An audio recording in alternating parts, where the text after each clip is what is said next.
In this video, we'll start from there. You'll see that the main screen has been populated with the configuration. This over here on the left in the configuration list, this represents the server that we have brought in from the base, and we're now going to MES or upgrade or make changes to it.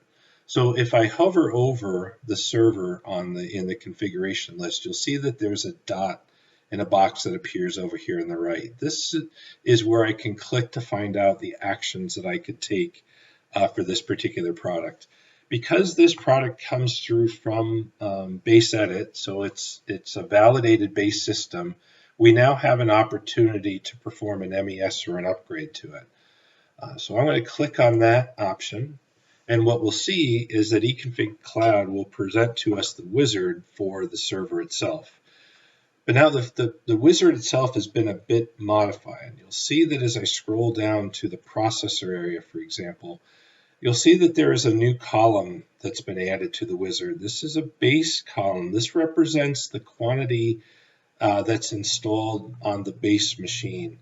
You then see a proposed column, which is this is what I want for the server itself to have. So if I wanted to change the number of processors on this box from 1 current value to 2, I can change the value in the proposed column. I can also then change the quantity of the activations for that. You'll see that the base still indicates that there's only 1 processor and there's only 8 activations, but now in my MES, I'm saying that I want the second processor added. So you can see that it works very similar to how it works in eConfig Classic, where you've got the base and the proposed column. You'll also see that other values are automatically populated with the value from the base machine where it makes sense. So if I take a look at the System tab, for instance, you can see now originally there were two sets of memory that were installed. You can see the quantity on the base is 2. On the proposed side, the quantity is automatically set for me to 4. So again, there'll be another MES to make that particular change.